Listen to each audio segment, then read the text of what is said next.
Hey there everyone, welcome to the channel and welcome to the video. Avatar: The Last Airbender is a truly iconic franchise, spanning a successful TV show with 3 seasons, leading into its sequel series, The Legend of Korra, and having several comics that follow the story. Today I will be going through the comic that takes place right as the series ended, immediately after the events of Avatar: The Last Airbender Book 3. The comic is titled The Promise. What does this title mean and what unfolds in the story? Let us find out together. To see my thoughts on the story, please watch to the end. Now without further delay, let's begin.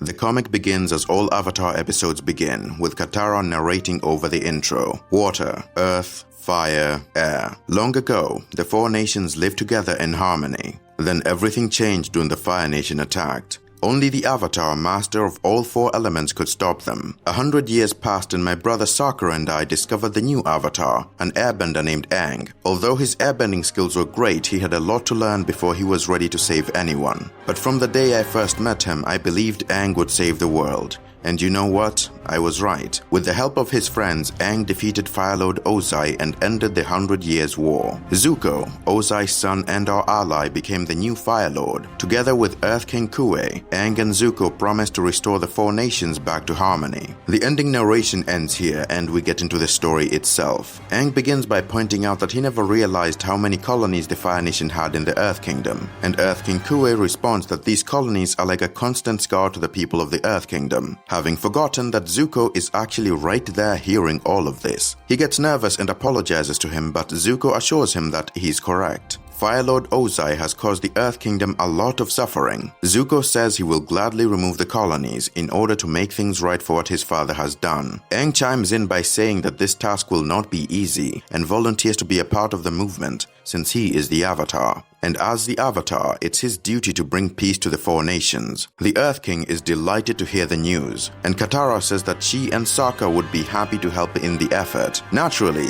Sokka complains, saying he was actually going to visit Kyoshi Island, in which no one takes him seriously. The Earth King seems visibly excited for this movement, and is now thinking of a name for it. Sokka, ever the creative lad, comes up with the name the Harmony Restoration Movement. The Earth King seems to love the name immediately, but Toph, who is not amused in the slightest, questions Sokka for his love of giving goofy names to absolutely everything. Sokka replies, it's a gift. Some time passes after this point and we head over to the final scene from the series, where everyone is at Uncle Iroh's tea shop, the Jasmine Dragon. The narrator tells us that this celebration was actually being sorted by King Kuei, who is planning to announce the Harmony Restoration Movement today, but the gang seems more occupied with spending some time with each other. We cut to the scene of Aang and Katara sharing a kiss, the moment they both decided that they are meant for each other, which Sokka interrupts because of course he does. Aang is flustered that Sokka saw this, but Katara is visibly annoyed by the fact Sokka just ruined a private moment. There is a funny moment here where Katara chastises Sokka for not knocking, but Sokka accurately points out that you are meant to knock while you are going indoors. He was actually heading outside, so no knocking required. The 2 siblings continue to argue while Aang is in the background, completely out of place and speechless. Aang interrupts the 2,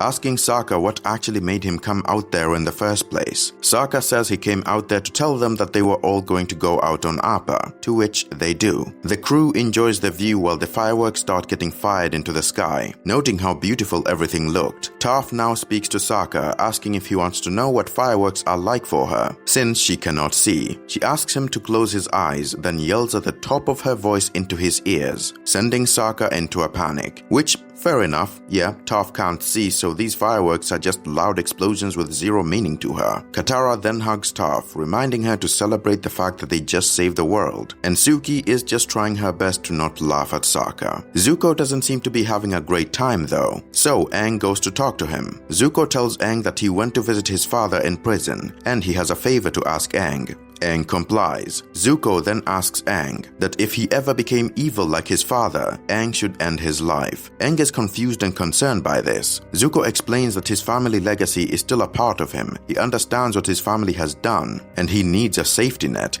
a guarantee that he does not turn out like them. He wants Aang to be that safety net. Aang tells Zuko that he is nothing like his father, that he and Zuko are good friends, so expecting him to end his life is really tough. And Zuko tells him that as his friend, he is asking Aang to end him if he ever turns evil, and wants Aang to make him that promise. We see Katara looking at Aang with a stern expression, and Aang says fine, cementing his promise to Zuko, which is why this comic is called The Promise. There is a 1-year time skip here where a lot of stuff has happened, so I want to take a quick moment to say thank you for watching. If you are enjoying the video so far, be sure to leave a like and subscribe. The story is going to really ramp up from here, so buckle up. There will not be another break. We move on to a scene in the Fire Nation Royal Palace in the Fire Nation capital. Zooming into a room on the top of this large building, we see Zuko sleeping. Zuko wakes up screaming, asking who is there, suspecting that someone was hiding in the shadows. A guard walks in and Zuko tells him that someone was in here,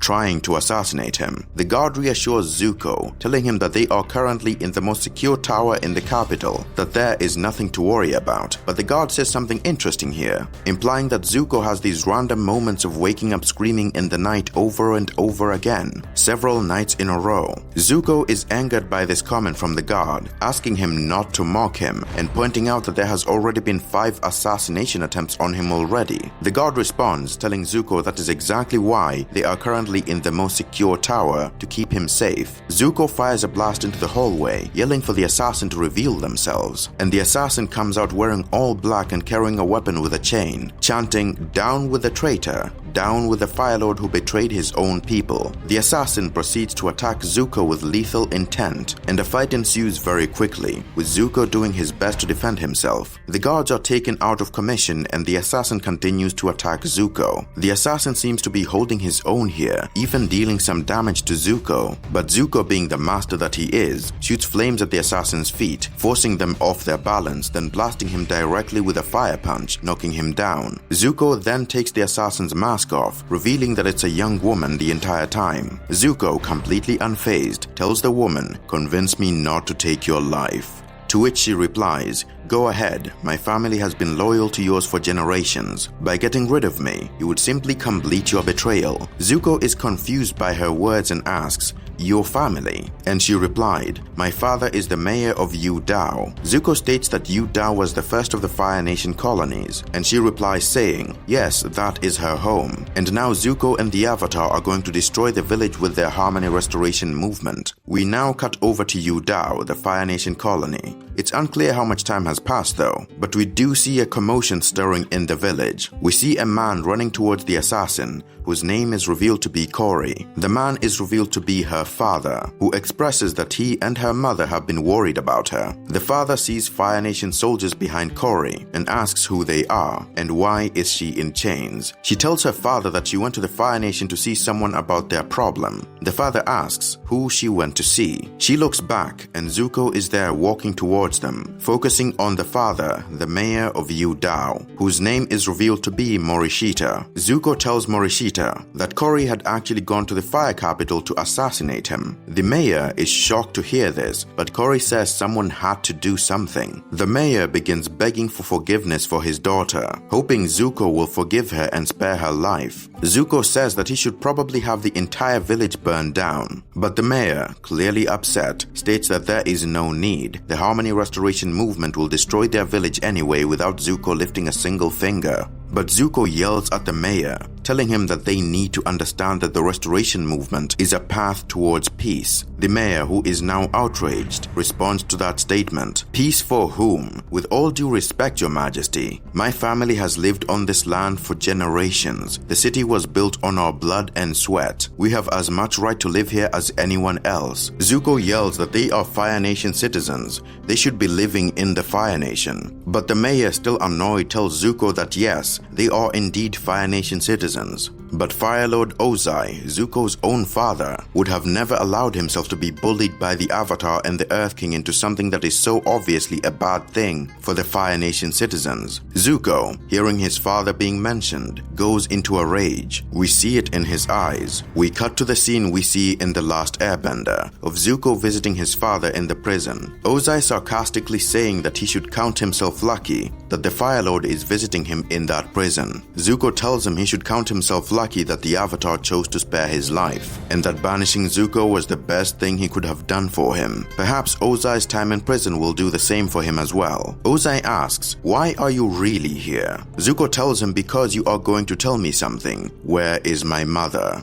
Ozai smiles, telling Zuko he should bring him some tea. Then they can have some cups of tea and talk, the same way he used to with his uncle Iroh. And Ozai will give him advice on how to be a good Fire Lord, and perhaps even tell him what happened to his mother. But Zuko just leaves, saying he doesn't need any of that. Ozai berates Zuko, asking him if he thinks being the Fire Lord is that easy. The throne comes with many pressures, and those pressures will change you. But if he can withstand the heat, then he will become something more. And of all the people in the world right now, only he has the experience and wisdom to guide Zuko. He then asks Zuko if he believes he can truly do this by himself. But Zuko says nothing, and Ozai says, "You will be back, and I will be here waiting, son." We then cut right back to the scene in Udao, where Zuko fires massive flames. He grabs the mayor and presses him against a wall, screaming at him, telling him that he is not his father. But the mayor continues to tell him, "No, young man, you are not. Fire Lord Ozai had many faults, but he was never a coward, and he was never a traitor." Zuko's eyes burn with rage after hearing this, and the scene changes. We now move to the coast of the Fire Nation, where Aang is helping in the transfer of Fire Nation citizens from the colonies, bringing them back into the Fire Nation. Aang talks to one of the passengers on Appa, a person called Mayor Nishi, reassuring her that his team has helped relocate a bunch of people already, and they have all loved coming back to the Fire Nation. But Mayor Nishi tells Aang that those colonies were still young, and that those people had no roots back in the Earth Kingdom. Aang expresses that things are different now in the Fire Nation, and that Zuko has been helping to rebuild the Fire Nation's culture, and that they will all learn a lot about their pasts, and have a lot of fun too. He demonstrated his point by doing a silly dance that he claims was from 100 years ago in the Fire Nation. But the only interesting thing about this dance is that Momo was also dancing, and naturally none of the people on board Appa are currently impressed, and neither am I. As the ship and the citizens continue to get through the port at the Fire Nation coast, a soldier starts yelling, telling them to stop. He then asks if they are colonials, and the people reply with yes, they are. And the soldier orders them to return back to the Earth Kingdom by order of Fire Lord Zuko, announcing that Fire Lord Zuko has officially withdrawn his support for the Harmony Restoration movement. And everyone is shocked, including Aang, Sokka, and Katara. What could have possibly happened? We cut back to the Earth Kingdom, at the Beifong Metal Bending Academy. We hear voices calling out from one of the windows of the gate, saying there's a crowd at the city gates below. We see that there are 3 students, one saying they want to see what's happening. The big one says, whatever it is, it's bad. The city is probably doomed. They are probably doomed, and the goth one says he hates doom. These personalities will continue to stay this way, with one being bright and curious, the big one being a complete wuss, and the goth one being dark. Keep note of that. Toph doesn't seem too pleased with them being distracted and swiftly gives them a surprise punishment. Toph being, well, Toph, she is annoyed at them ignoring their training and instead focusing on the window and outside events. They quickly explain what's going on outside to her though, even expressing in varying levels of sanity that their parents live down there and they are worried. After listening for a bit, Toph notes that they are right and that something is definitely happening in Udao, which is nearby and happens to be where the kids all live. Toph then hears Appa roaring while he's flying above, and quickly begins to focus on him. Before she leaves, she tells her students to keep practicing their forms or they will pay the price when she gets back. And of course they display their personalities once more. To spare you some sanity, dear viewer, I will be skipping their reactions. Yeah, no, I was just joking. The cheery one says she wants to go with Toph. The coward says he doesn't want to be doomed, and the goth aptly says that he hates all of them. We now skip to Toph in a scene that can only be called genius, as she chases after Appa for a bit and hears him roaring once more. She then launches herself off of the ground and directly onto his back, shocking Katara, Sokka, and Momo, who had no idea she was even going to be there. When the shock finally wears off, they all show their excitement and greet each other. At this point, they hadn't seen each other for a whole year, so they catch up for a bit. with Sokka asking about Toph's new metal bending school and such. Toph eventually asks where Aang is, and it's revealed that he's on Appa's head, meditating. Katara tells Toph that Zuko withdrew from the Harmony Restoration movement. Toph doesn't seem too shocked, to be honest, more just annoyed. Sokka reveals that Zuko is holed up in Udao with a bunch of Fire Nation soldiers, making sure that no one enters and no one leaves. Toph expresses that Zuko is starting to act like Ozai, but Sokka says they can't be sure of that yet. Then Katara says that Aang is meditating to figure out what he might have to do in the situation, referencing the promise he made to Zuko. Then we switch to Aang meditating with his, what do you even call this, a beaded necklace? It has a flame mark carved into a wooden ornament. We then see that in a spirit void of sorts, Aang is now talking to Roku, and Roku tells Aang that despite solving the war and doing his duty, the world is still not at peace. Roku apologizes to Aang for him still having to deal with the consequences of his own indecisiveness. Aang sighs, regretting ever making Zuko that promise. He says he never even ended Fire Lord Ozai, despite him being completely evil. So how is he meant to murder his own firebending teacher, his own friend? What kind of person would he be if he did that? A person who keeps his promises. Zuko knew what he was doing when he asked Aang to make that promise. He knew the risk and the consequences. Aang asks if Roku regrets not ending Fire Lord Sozin. Roku replies with, yes, and Aang says, but he was your friend, and Roku says, more than that, he was like a brother to me. But because of him, the world burned. When you are in a position of power, you must put the needs of the world above your own. And that Zuko, at one point at least, understood that fact, which is Roku straight up just telling Aang to end Zuko. Aang says he will go to Udao and sit down to talk to Zuko, because that's what friends do, they talk. But Roku says to remember the wisdom he shared with him. He must be decisive, and that a promise is a promise. We get a view of Udao as the team finally arrives there on Appa. Seeing the commotion going on down below, we see them holding signs and protesting while chanting, Fire Nation out, Harmony now. Fire Nation out, Harmony now. We get a surprise view of familiar characters, Smellaby and her team of freedom fighters who are also here protesting, much to the surprise of our crew who are just as shocked to see them here. A funny moment happens where Sokka mistakes Killer Bee for a boy here, but pretends that he always knew she's a girl, by ignoring that he actually said he instead of she. The freedom fighters now notice that Aang is here and start chanting his name. They say they were hoping he would arrive here and help resolve the issue, except they actually thought Aang was here to attack the Fire Nation and they wanted to join in on the attack. Aang turns them down and says that he just wants to talk to Zuko, but Smellaby is having none of it, adamant that Zuko broke the agreement and talking is out of the question. Smellaby also points out that the city is heavily guarded, so Aang would not be able to get in the city anyway. Sneers tells Aang that they are ready to break a new entrance into the city for them. Just give them the word and they will do it, but Aang assures him that there is no need, hinting that he will find a new way in. And then we get this scene, which, I will be honest, made me cringe, though I am happy for these two. Aang and Katara get ready to use the glider together to fly into the city, completely skipping the gates, leaving the Fire Nation guards completely shocked. And then we get the team's perspective, who like me are just cringing over the fact Aang and Katara just called each other sweetie.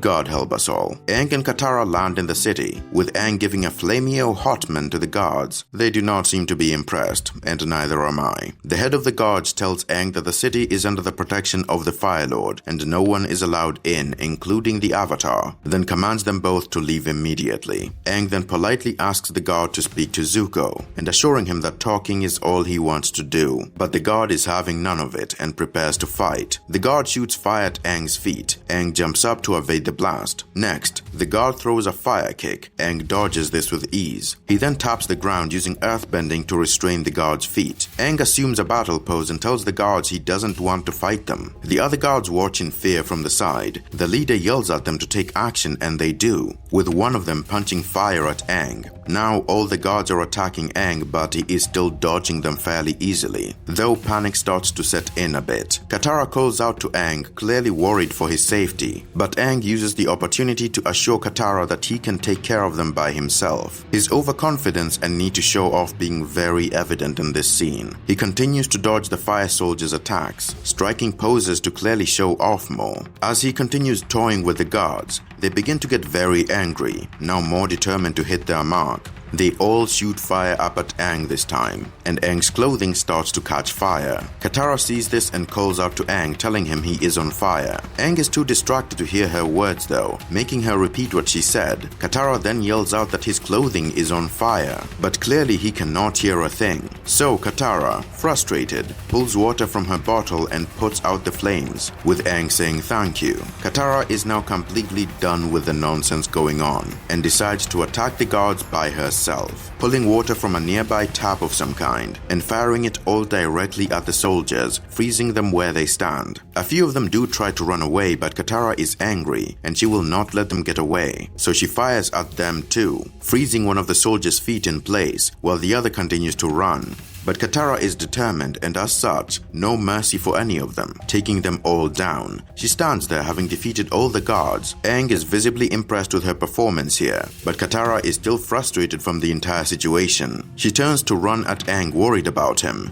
but Aang tells her that he is okay. Not for long though, as one of the guards rushes at Aang with fire in his hand to attack him. This finally pushed Katara over the edge, lifting water from the ground into ice spikes, and sending them flying at the guard, who is fearing for his life right now. Zuko finally appears, grabbing Katara's hand before she could end the guard's life. Katara tells Zuko to let her go since he is hurting her hand, saying she will hurt him back if he doesn't stop. Zuko seems upset, angry that she was attacking his soldiers, his own people, but Zuko seems to be ignoring that Katara is in pain from how he is holding her hand. Aang is now full of rage and yells at Zuko, telling him to let her go and that he is hurting Katara. But Zuko refuses, saying Katara has to first agree to stop attacking his people. Aang yells at him, telling him that the soldiers were the ones attacking them first, and repeats that Zuko should let her go immediately. Zuko says that he is the Fire Lord, and he has to protect the citizens of the Fire Nation, but Katara is clearly still in pain, and Avatar Aang has finally had enough, taking a deep breath and firing an air blast at Zuko, freeing Katara and knocking Zuko down to the ground. Zuko gets back up and shoots fire directly at Aang,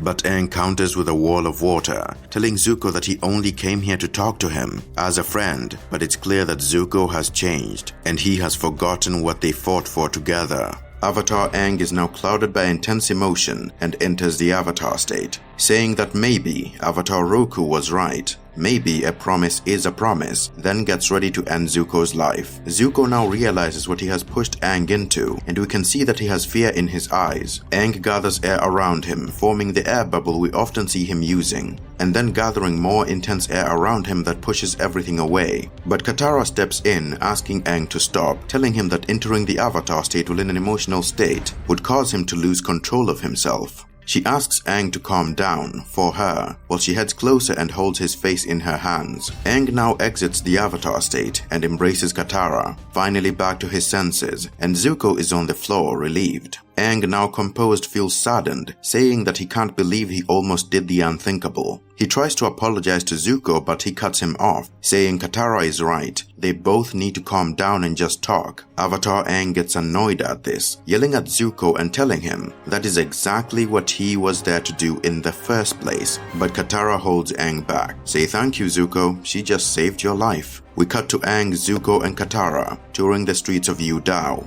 and Zuko explains that this place is the first of the Fire Nation colonies. He says that many of the Fire Nation families that can be found here actually emigrated from the Fire Nation over 100 years ago, when Udao was still just a tiny village at the bottom of a valley. We pass by a blacksmith's shop, and Zuko explains that the Fire Nation people, along with the Earth Kingdom people, together helped in building the entire city, and that Udao now makes the best metalwork ever produced in history by using both Fire Nation and Earth Kingdom expertise. We even see this happen in action, an Earth Kingdom citizen and a Fire Nation citizen working together and forging metal items. As they continue walking through the city, Zuko says that this is why Udao is one of the richest cities in the world. But while looking to the side, we see an elderly Fire Nation man getting his shoes cleaned by an Earth Kingdom man, and Katara accurately points out that it seems like there is an unfair balance in the city. And Zuko says the system isn't really perfect, but both the Earth Kingdom people and the Fire Nation people are better off now than they used to be 100 years ago. Avatar Aang interjects, saying the history lesson was great. but it does not justify breaking the Harmony Restoration movement, and that doing so will only lead to another war. Zuko looks back at Aang and tells him that when he came here a week ago, he actually intended on personally moving the Fire Nation citizens, but then he had that conversation with the mayor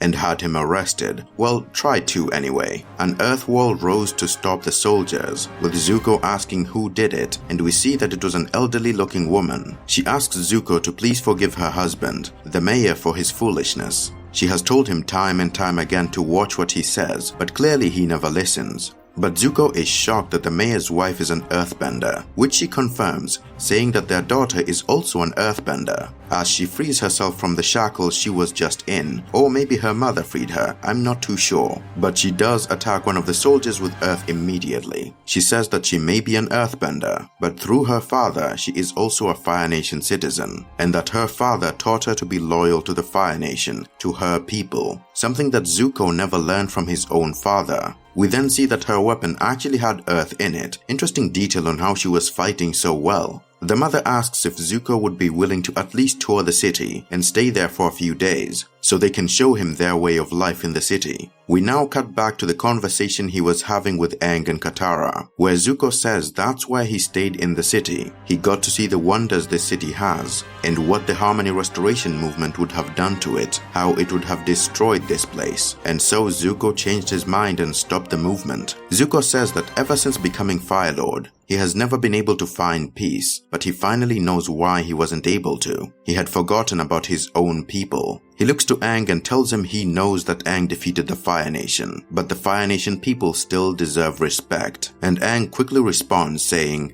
and I quote, "I defeated the Fire Nation? You mean we defeated the Fire Lord?" Zuko states that it would be disrespectful to take from them a life they spent generations building, and that he will not allow Aang to do this. And Aang yells at him, saying the Harmony Restoration movement is a good thing. Harmony requires the four nations to remain separate in order to balance each other. There cannot be balance if one nation occupied the other. But their argument has clearly started rousing some attention from the locals. And by locals, I mean the mayor and his wife and daughter, whose clothing is a mixture of Fire Nation and Earth Kingdom. Nice attention to detail. Katara says that maybe Udao can be an exception. But Zuko says that exceptions should be made for all the colonies. They have been around for over 100 years, making them older than even Aang. But Aang lashes out, saying that doing this would make peace impossible. But Katara, being the voice of reason, says that whatever is decided, the Earth King should be a part of it. She then asks Zuko if he would be willing to attend a meeting with the Earth King, and Zuko says he will be there.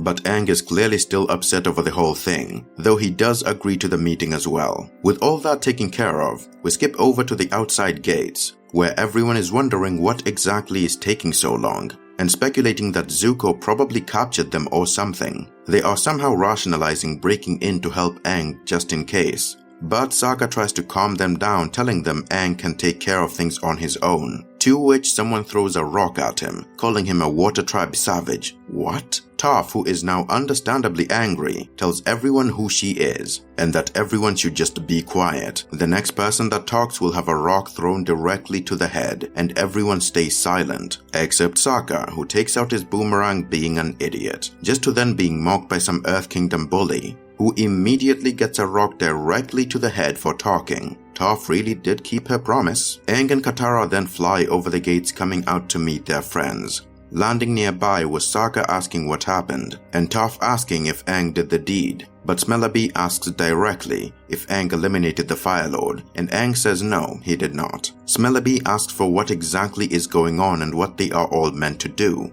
But Aang explains the situation, telling her that Katara and him will go to the Earth King and arrange a meeting to try and resolve everything, and also asking Smellerbee to help calm the crowd for the time being and make them leave, emphasizing that he needs more time to resolve things, and the loud protests are not helping at all. Smellerbee takes a moment to think and tells Aang that the Earth Kingdom has waited over a century and that she will only give Aang 3 days to find a solution. After that, if things are not resolved, the freedom fighters will take matters into their own hands. And with that, Team Avatar gets on Appa and they all leave. While flying away, Toph says she doesn't entirely understand why they need to talk to the Earth King. Zuko knows he's wrong, and the Fire Nation colonies have to go, right? Katara answers her, telling her it's more complicated than that, with Aang saying talking is always a good thing. But Toph is completely uninterested in the subject at this point, seemingly falling asleep. Aang thanks Katara for not letting him do something he would have regretted back there, and Katara says to Aang that if he ever had to fulfill that promise, it would be best if he did so with a clear mind, not while clouded by emotion. That way he will know if it was the right decision or not, further stating that she hates seeing Aang get in such a rage-filled state. She then hugs him while Sokka complains that they are giving him the oogies, which immediately sets off Katara, who yells at him, saying she doesn't even understand what oogies are. Toph says she can explain exactly what oogies are, and tells Katara to give her hand to her. Toph then holds her palm and squeezes it with full force, giving Katara a jolt of immediate pain, where she then screams the word oogie, finally understanding exactly what Aang and her calling each other sweetie feels like to Toph and Sokka. Thank you, Toph, that was very much needed. They then fly off and we switch to the next scene. We go back to the Fire Nation royal capital, where Zuko has finally gotten back home and May is waiting for him. He turns around, nervous, to update her on the situation about Udao, telling her that the mob has finally cleared up and the Fire Nation citizens are safe for now. But May is not interested in that at all. She is angry that Zuko left her without saying a single word, and that she is only finding out information via messages from the soldiers' orders. Zuko is left speechless from this, knowing that he is guilty. May reminds Zuko that he is hiding things from her again, and that if he is having troubles, he should just tell her. She is his partner after all. Zuko apologizes, assuring her it will never happen again. She looks at Zuko closely and tells him that he has been having nightmares, hasn't he? Zuko asks how she knows, and she replies, telling Zuko if he has looked in the mirror lately, indicating that it's written all over his stupid face. May tells Zuko that his guards are a bunch of incompetent idiots. The Fire Lord deserves to have better guards, and in walks the Kyoshi warriors, who are here as a favor for May to be the Fire Lord's new personal guards. Later that night, we cut to the capital again, then to the Fire Lord's private quarters. The Kyoshi warriors are standing guard right outside his door. Zuko, while sleeping, begins to feel restless, tossing and turning, and soon waking up in a panic. Zuko asks if the warriors heard anything, and they say no, there was nothing, assuring him that it's completely safe. Zuko seems to still be concerned, and the warriors just look at him. Zuko apologizes, telling them that he's not doubting their skills as guardsmen. He's just worried, but knows the Kyoshi warriors are the best guards in the world, to which one of them responds that it's actually guards women, not guards men. That has to be Ty Lee, right? It looks like her at least. Anyway, moving on. They tell him to go back to sleep, but he says he needs a drink of water. Suki, I think this is Suki, asks him if he needs anyone to escort him, but Zuko says no, the walk alone will do him some good. He then walks off. We see Zuko carrying a bag and a lantern, leaving the capital. He heads over towards the Fire Nation prison. He goes near a cell, setting down a small table with a teapot and some cups. We see that this is Ozai's prison cell. Zuko pours tea into one of the two cups, and Ozai takes it as they both sit there on the floor, humbled, with Zuko bowing his head, telling Ozai, I need your help, father. And we see a shot of Ozai's face, smiling. To be continued. Well, ladies and gentlemen, we have finally reached the end of the first chapter, and my goodness was that a long one. How do you feel about the chapter? Let me know in the comments below. We will now get into my thoughts on the chapter,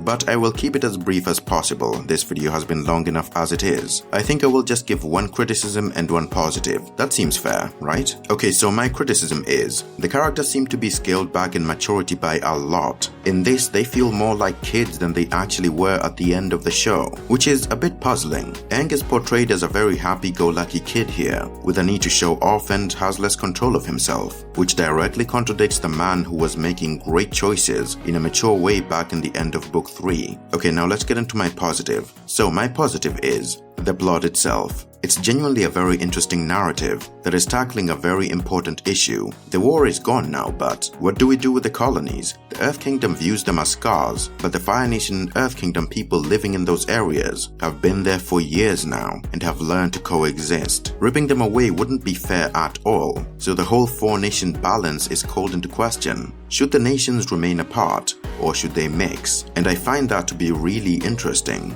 But I have talked for way too long now, so I'm going to end the video here. Thank you so much for watching. If you reached the end and you like this video, be sure to, well, leave a like and comment, and be sure to subscribe. This is the biggest video project I have ever made, and I'm not sure how well it's going to do, to be honest. If the video reaches, I don't know, 500 likes, I will start working on a video covering the next chapter in the series for you all. This way the comics can become far more accessible for people too lazy to read. Also, I want to emphasize I do not own the rights to these comics. All rights are reserved to the true owners, and credits will be given in the description in full. Anyway, I hope everyone has a wonderful day, and I will see you all in the next video. Peace, my friend.